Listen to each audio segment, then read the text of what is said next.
Hello दोस्तों, आज के क्लास में हम शुरू करने जा रहे हैं एक और नई क्लास जिसमें हम बात करेंगे सेकंड क्लास। ये आप सभी के लिए सेकंड क्लास है क्योंकि रेलवे एग्ज़ाम के लिए मैं ये दूसरा क्लास आप सभी के लिए ले रहा हूं, जिसमें से आपके क्वेश्चन ज़रूर नहीं ज़रूर रेलवे एग्ज़ाम्स में फंसेंगे, जिसमें RRB, NTPC, ALP, RPF, group D और पीवाईक्यू सीरीज़ में इसमें शुरू करने जा रहा हूँ, इसके बाहर आपको कुछ पढ़ना नहीं पड़ेगा। जो कि रेलवे में 40 क्वेश्चन पूछे जाते हैं, इनमें से ही आपके पूछे जाएंगे। तो ये क्लास शुरू करते हैं, चलिए शुरू करते हैं। तो पहला क्वेश्चन आप सभी के सामने लेके आ रहा हूँ। पहला क्वेश्चन है आप सभी के लिए कि कौन सा विटामिन रक्त के थक्का के लिए आवश्यक प्रोटीन और कैल्शियम को सक्रिय करता है। तो इसमें से बताना है कौन सा विटामिन जो है कि रक्त को थक्का बनाता है और प्रोटीन और कैल्शियम को सक्रिय करता है। तो आपको बताना है क्या वह विटामिन के है, क्या वह विटामिन के है, क्या वह विटामिन डी है, क्या विटामिन सी है या विटामिन B1 है। तो विटामिन B1 का क्या नाम है? थायमिन। विटामिन B1 का नाम है। उसके बाद विटामिन के की बताए तो विटामिन के है जो कि रक्त को थक्का बनाने का काम करता है। रक्त को थक्का बनाने का काम विटामिन के करता है। तो आपको बताना है विटामिन के का रासायनिक नाम क्या है, आप कमेंट बॉक्स में आंसर देना है। फिर अगला क्वेश्चन आप सभी का है। अगला क्वेश्चन है कि निम्नलिखित में से कौन सा विकल्प भारत की सही कालानुक्रमिक इतिहास देता है। इसमें से बताना है कि कौन सा ये ऑप्शन है जिसमें से भारत के सही शासकों की बात करता है, कौन से पहले आया कौन से बाद में आए उसकी बात करता है। तो इसमें बताना है क्या पहले गुप्ता है, क्या पहले मौर्य आया या मुगल आए या दिल्ली सल्तनत आया। तो सबसे पहले कौन आया था? पहले आए थे मौर्य आया था, फिर गुप्तास आए थे। गुप्तास के बाद आया दिल्ली सल्तनत। गुप्तास के बाद दिल्ली सल्तनत आया। दिल्ली सल्तनत के बाद फिर मुगल्स आए क्योंकि मुगल्स तभी आए ना जब बाबर ने गौरी को हराया था। बाबर ने जब पानीपत के युद्ध में जब गौरी को हराया तब आया। तो इसका आंसर कौन सा हो सकता है? जब देखिए मौर्य यानी कि क्यू से आंसर कौन सा शुरू हो रहा है? क्यू से आंसर हो रहा है तो ये दोनों तो हो नहीं सकता, यानी ए और बी हो सकता है। तो मौर्य के बाद क्या आ जाएगा? गुप्तास। मौर्य से गुप्तास फिर आ जाएगा दिल्ली, मतलब आंसर हो जाएगा आप सभी का ए आंसर हो जाएगा, जो कि QPSR आंसर आप सभी का ए हो जाएगा। उसके बाद बात किया जाए तो मौर्य आए थे 322 BCE में आए थे, 322 BCE में आए थे। वहीं अगर बात करें गुप्तास के बारे तो 300 AD में भारत में रूल आया था इनकी, जो इसके सबसे बड़े चंद्रगुप्त वन माने जाते हैं जिसके रूलर्स। फिर उसके बाद दिल्ली सल्तनत आया था, आप देख सकते हैं 1526 में, जिसका पहला युद्ध आया था, मुगल आए थे। उसकी बात करें तो फिर अगला क्वेश्चन आप सभी के लिए है। अगला क्वेश्चन है कि भारतीय राज्य की मुख्य तट रेखा की सबसे लंबी किसकी है? जो कि ये भारत की तट रेखा है सबसे बड़ी किस राज्य की है? तो आपको क्या है, क्या वह महाराष्ट्र की है, क्या वह केरला की है, क्या वह गुजरात की है, क्या वह उड़ीसा की है? तो इसका आंसर आप सभी के लिए हो जाएगा सी। इसका आंसर सी हो जाएगा।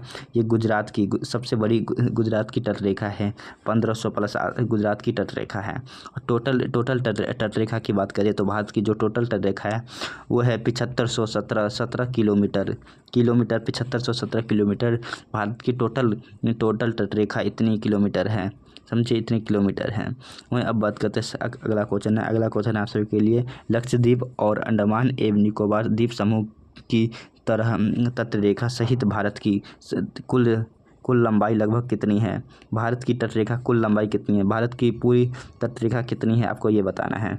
तो इसमें से क्या वह 14,523 है, क्या वह 5717 किलोमीटर है, क्या वह 7517 किलोमीटर है, क्या वह 5423 किलोमीटर है? तो मैंने आपको अभी इसका आंसर दिया था, इसका आंसर सी होगा। क्योंकि 7517 किलोमीटर सभी टोटल भारत की टोटल जो कोस्ट लाइन है, मतलब तटीय रेखा है, वो 7517 किलोमीटर है। फिर अगला क्वेश्चन आप सभी के लिए। अगला क्वेश्चन है कि भारत की संविधान सभा का विचार पहली बार किसने दिया था? जो भारत की संविधान सभा का विचार है वो सबसे पहले किसने दिया था? क्या वह डॉक्टर राजेंद्र प्रसाद ने दिया था, क्या वह BN रॉय ने दिया था, क्या वो BN रॉय ने दिया था? तो आपको इसका आंसर क्या वह डॉक्टर भीमराव अंबेडकर ने दिया था? इसका आंसर बताना है। तो इसका आंसर आप सभी के लिए हो जाएगा MN रॉय ने दिया था। इसका पहले प्रस्ताव सबसे पहले MN रॉय ने दिया था कि एक संविधान सभा का विचार किया था, संविधान सभा का गठन किया जाए। सबसे पहला संविधान सभा का बैठक कब हुई थी? तो 9 दिसंबर को सबसे पहले संविधान सभा का बैठक हुई थी और आखिरी 23 तारीख को। फिर अगला क्वेश्चन आप सभी के लिए लेके आता हूँ। अगला क्वेश्चन है आप सभी के लिए कि भारत का संविधान दिवस किस तारीख को मनाया जाता है। भारतीय संविधान का दिवस किस दिन मनाया जाता है, इसकी बात करना है। तो संविधान दिवस क्या हुआ, 14 अप्रैल को मनाया जाता है। क्या हुआ 15 अगस्त को मनाया जाता है। क्या हुआ 26 जनवरी को मनाया जाता है या 26 नवंबर को। तो इसका आंसर आप सभी के लिए डी हो जाएगा। इसका आंसर डी होगा, क्योंकि 26 नवंबर को हम संविधान दिवस मनाया जाता है, क्योंकि इसी दिन हमने संविधान को अपनाया था। अडॉप्ट नहीं किया था, अपनाया था लेकिन अडॉप्ट नहीं किया था। संविधान दिवस मनाते हैं इस दिन। और 26 जनवरी को हमने अपनाया था, अडॉप्ट किया था, अपनाया था, समझे, 26 जनवरी को। फिर अगला क्वेश्चन आप सभी के लिए है। अगला क्वेश्चन है भारत के लिए संविधान का निम्नलिखित में से कौन सा अनुच्छेद अभिव्यक्तित्व की स्वतंत्रता से संबंधित कुछ अधिकारों की सुरक्षा की गारंटी देता है। इसमें बताना है आप सभी को कौन सी ऐसी जो कि स्वतंत्रता देता है, अभिव्यक्ति की स्वतंत्रता देता है। इसमें आपको बताना है। क्या हुआ 14 में क्या बोलता है, राइट टू इक्वलिटी की बात करता है। 21 आपको क्या क्या 21 क्या कहता है, प्राण व दैहिक स्वतंत्रता की बात करता है। 19 क्या कहता है, 19 आपको 6 तरह के अधिकार देते हैं। पहले 7 तरह के ये अधिकार होते थे, लेकिन अब 6 तरह के अधिकार देते हैं। बोलने का अधिकार, आपको कहीं घूमने का अधिकार, बसने का अधिकार, ये 6 तरह के अधिकार आप सभी को देता है। और इसके बाद 22 आर्टिकल आप जानते हो कि बंधुत्व से देता है। तो इसका आंसर आप सभी के लिए हो जाएगा सी आंसर हो जाएगा, आप सभी के लिए सी आंसर हो जाएगा। फिर अगला क्वेश्चन आप सभी के लिए है। अगला क्वेश्चन कहता है महात्मा गांधी ने साबरमती से दांडी का प्रसिद्ध नमक मार्च की शुरुआत की थी। दांडी गुजरात के किस जिले में है। जो दांडी है, दांडी जो जगह है वो गुजरात की किस जगह में है, आपको बताना है। क्या वह सूरत में है, क्या वह पोरबंदर में है, क्या वह कच्छ में है। तो इसका आंसर हो जाएगा आप सभी के लिए नवसारी में है। नवसारी में इसका नवसारी आंसर हो जाएगा। ये नवसारी में, ये जगह है ना, वो नवसारी में स्थित है, जहाँ से दांडी मार्च वहाँ पे किए थे। उसके बाद अगला क्वेश्चन आप सभी के लिए है। महात्मा गांधी ने भारतीय राष्ट्रीय कांग्रेस के अधिवेशन की अध्यक्षता कहाँ की थी।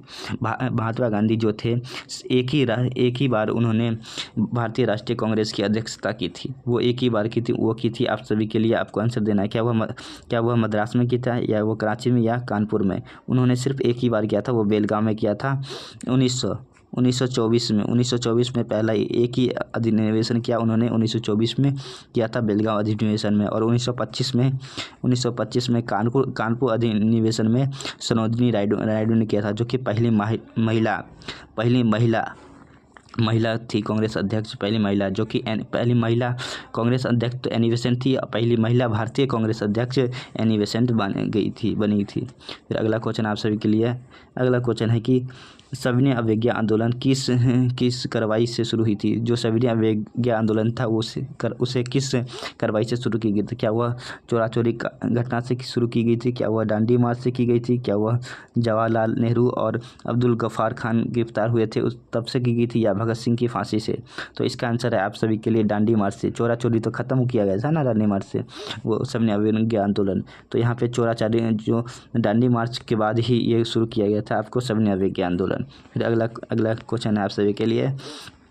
अगला क्वेश्चन आप सभी के लिए है कि विज्ञान आवर्त सारणी में Fe किसका रासायनिक तत्व का प्रतिनिधित्व करता है। ये किसका Fe जो है वो किस रासायनिक को प्रतिनिधित्व करता है। छोटा ई है, ठीक है, छोटा ई है कि किस रासायनिक तत्व को प्रस्तुत करता है। तो क्या वो हम फ्लोरीन को करता है, या फर्मियम को करता है, या ऑक्सीजन को करता है, या आयरन को करता है। तो ये आयरन को करता है। आयरन को हम Fe से भी लिखते हैं, Fe से डोमिनेट करते हैं और वह जिंक को Zn से करते हैं। इस तरह के रासायनिक नाम को आप याद होना चाहिए। मैं अपने कमेंट में दे दूंगा, अपने टेलीग्राम पे जरूर दे दूंगा इसका रासायनिक नाम। फिर अगला क्वेश्चन है आप सभी के लिए कि पृथ्वी पर सबसे घना पदार्थ कौन सा है। जो पृथ्वी पे है उसका सबसे घना पदार्थ कौन सा है, इसमें बताना है हमको।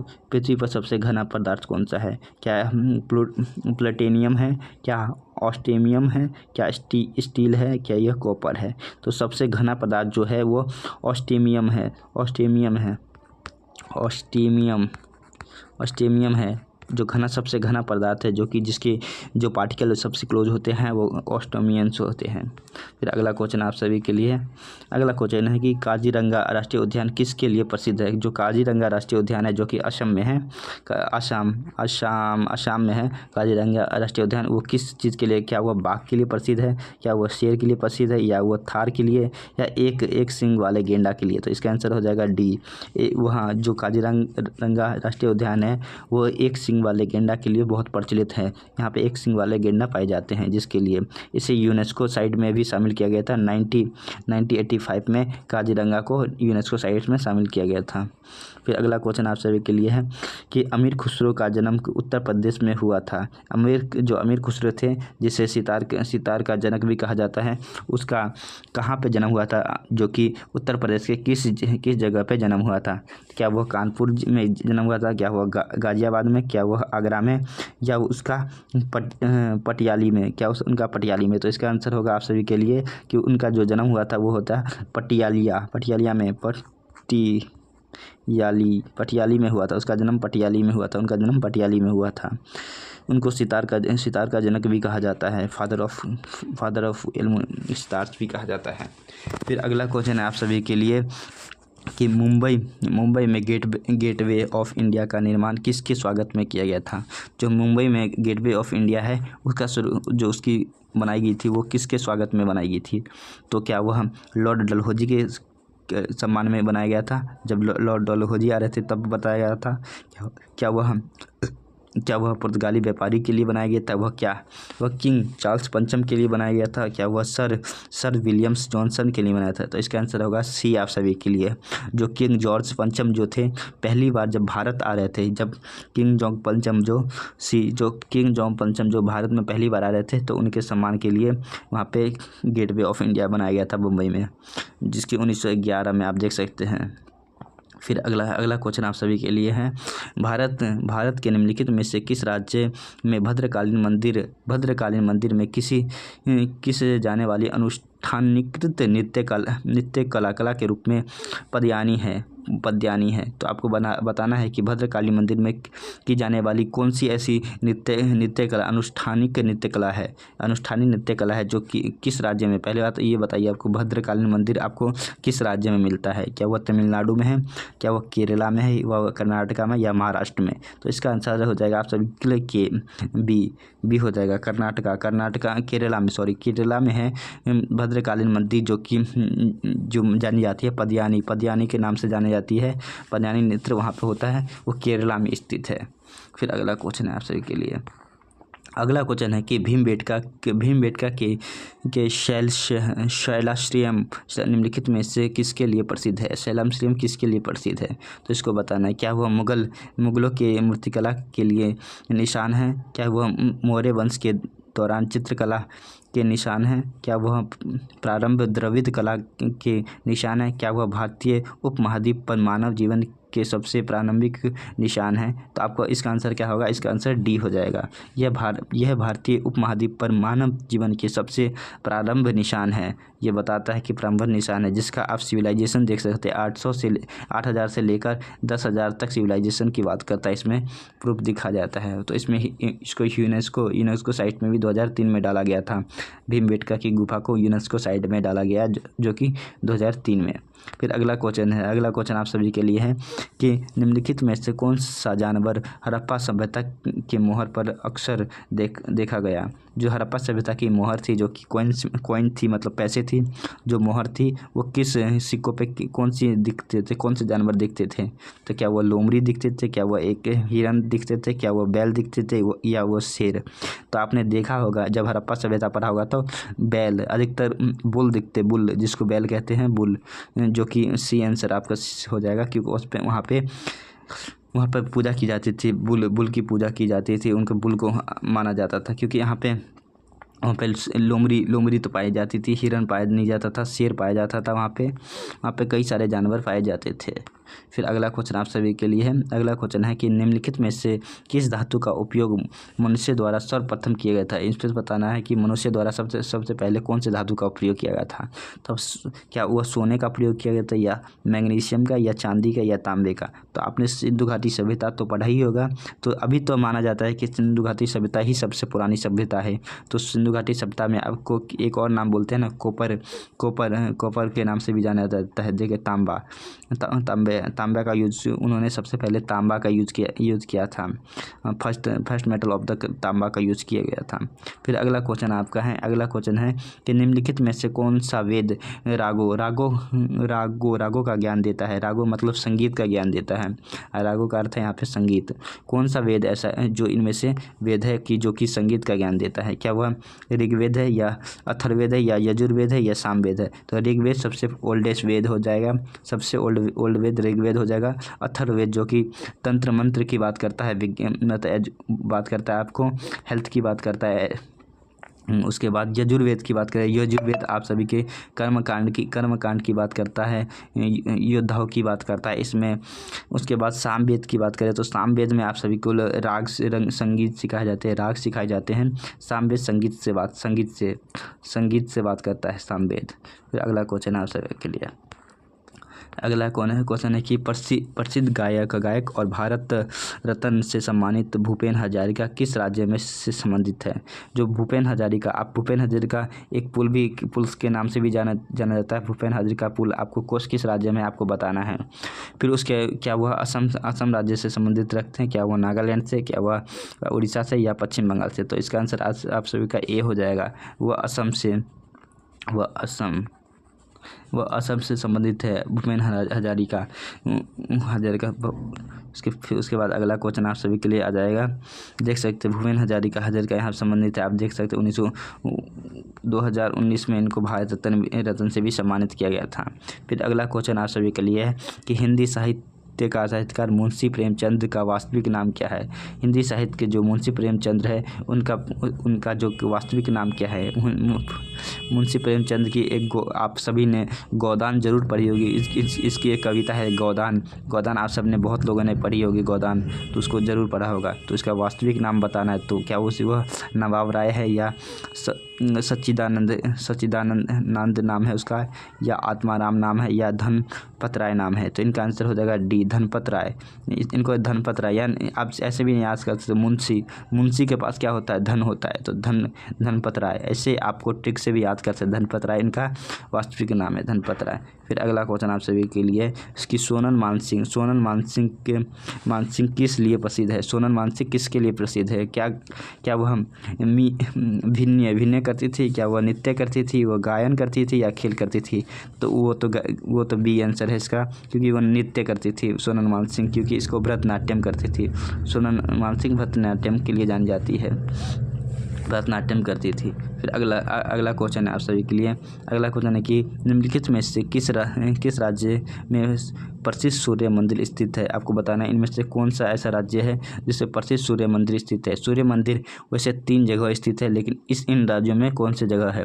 तो जिसे ब्लैक पगोडा भी कहते हैं, आप सभी के लिए याद होना चाहिए कि उसे ब्लैक पगोडा भी कहते हैं। क्या वो आंध्र प्रदेश में, तमिलनाडु में, पंजाब में, या उड़ीसा में। तो इसका आंसर हो जाएगा डी, उड़ीसा में।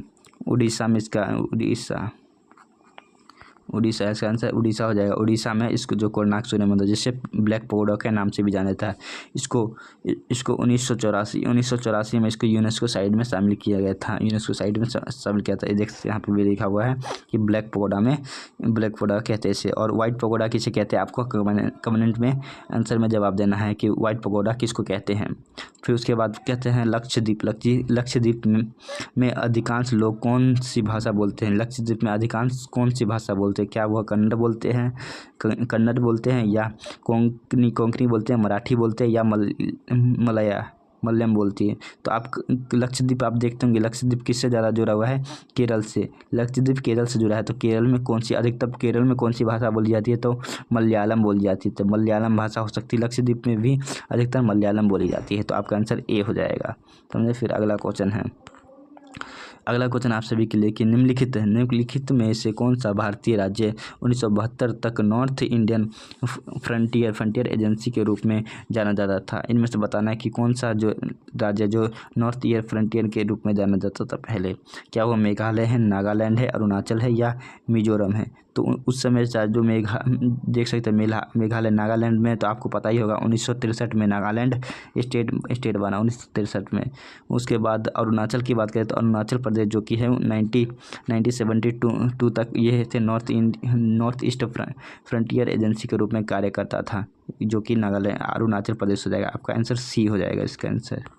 अगला क्वेश्चन है आप सभी के लिए कसम। अब यहाँ पे आप सभी के क्वेश्चन खत्म हो गए। आप यहाँ पढ़ सकते हैं अरुणाचल प्रदेश का जो फाउंडेशन आप देख सकते हैं 1972 में आप इसका बनाया गया था। वहाँ पे स्टेट की बात करें तो आप 20 जनवरी 1972 को आप सभी का ये एक स्टेटहुड में बना।